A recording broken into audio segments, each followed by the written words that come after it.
Neste vídeo vamos falar um pouco sobre viver de rendimentos a partir dos seus investimentos. Eu sou Leonardo Alves, da mesa de renda variável da Conexão BR. Bom, nesse vídeo aqui eu vou focar um pouco mais na parte de renda variável, porque é a minha especialidade. Então, fazendo esse disclaimer aqui, para você não negligenciar as suas outras classes de ativos, vamos focar um pouco mais em renda variável aqui. Então, quando a gente fala de viver de rendimentos ou de proventos, a gente pensa aqui basicamente em ações e fundos imobiliários dentro da Bolsa de Valores.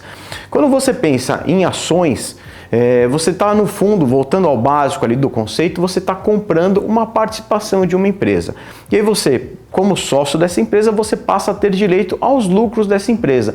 Então todos os proventos que você vai receber, sejam eles dividendos ou juros sobre o capital próprio, são parte do lucro dessa empresa. Essa empresa está indo bem e você recebe parte disso, tá? E aí quando a gente pensa nas empresas negociadas em bolsa, é importante ressaltar, tem algumas empresas que têm como hábito pagar bons dividendos e outras empresas preferem pegar esse lucro e reaplicar no negócio. Ou seja, para o investidor que pretende viver de rendimentos, o ideal é que ele prefira as empresas que têm esse hábito de pagar bons dividendos, o que diferencia uma da outra.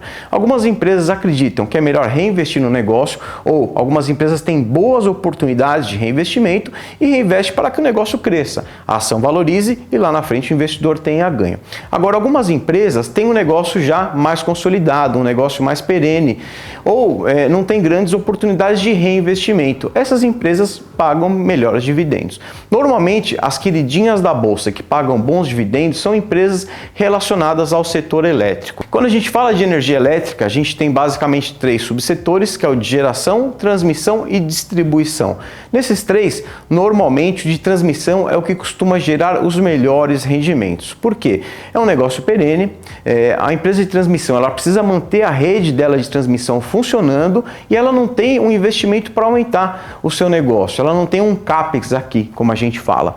Então, como ela não tem para onde crescer, todo esse lucro é distribuído para os acionistas. Então, normalmente os acionistas aí oferem bons dividendos nesse tipo de empresa.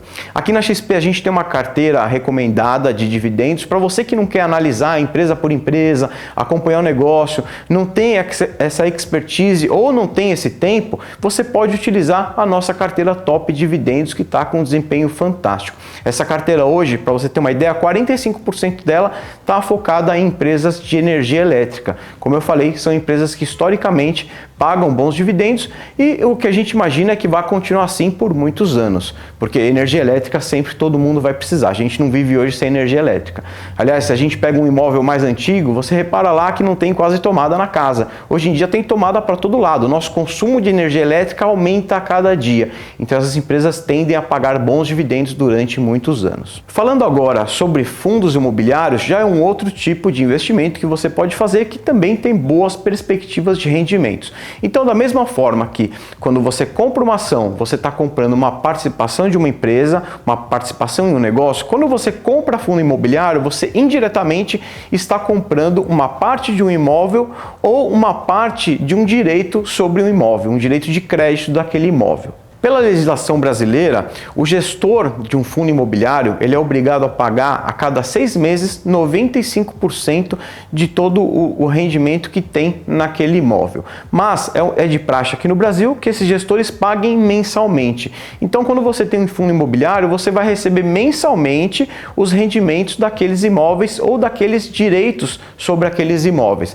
Podem ser aluguéis ou direitos sobre dívidas de alguns imóveis, tá? Quando a gente fala em fundos imobiliários, a gente também tem algumas categorias de fundos. Então a gente tem, por exemplo, os fundos imobiliários focados em lajes corporativas, que são os fundos que mais relacionam aí com o ciclo da economia. Então, quando a economia vai bem, quando o PIB tende a subir, esses fundos de laje corporativa, eles tendem a ter um bom desempenho. A gente tem outros fundos aí, tem os fundos relacionados a shopping centers. Esses fundos relacionados a shopping, o rendimento do cotista vem do aluguel das lojas, do estacionamento, da renda do estacionamento, de tudo que esse negócio gera, o cotista passa a receber uma parte disso. A gente tem também os fundos de galpões logísticos, que foram fundos que se valorizaram muito durante a pandemia. As pessoas ficavam em casa e aí passaram a comprar muito via e-commerce, então esses fundos imobiliários relacionados a galpões logísticos se valorizaram demais.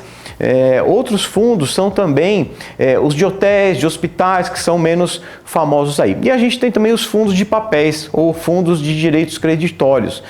Esses fundos eles possuem na carteira normalmente LCIs ou CRIs, e aí você como cotista passa a receber uma parte desses rendimentos, tá? Vale ressaltar que tanto os rendimentos dos fundos imobiliários como os rendimentos vindos de ações são todos isentos de imposto de renda. Então, os proventos que você recebe dos fundos imobiliários são isentos, os dividendos das ações também são isentos. Você tem lá um recebimento eventual de JCP das ações que eles são tributados lá na origem. Então, o investidor também não precisa recolher imposto de renda de nada disso. Legal, mas aí vem aquela pergunta que todo mundo faz. Tá, eu quero viver de rendimento. Para mim, o que é mais interessante, ação ou fundo imobiliário? Bom, e aí a gente já entra numa peculiaridade de cada investidor. Quando você compra fundo imobiliário, você está comprando uma participação no imóvel, é importante que você conheça e saiba avaliar imóveis. Se você é do ramo, se você tem facilidade com isso. Quando você compra uma ação, você está comprando uma participação numa empresa. Da mesma forma, você tem que ter a habilidade de avaliar uma empresa, avaliar o setor e saber o que melhor ali encaixa no seu perfil.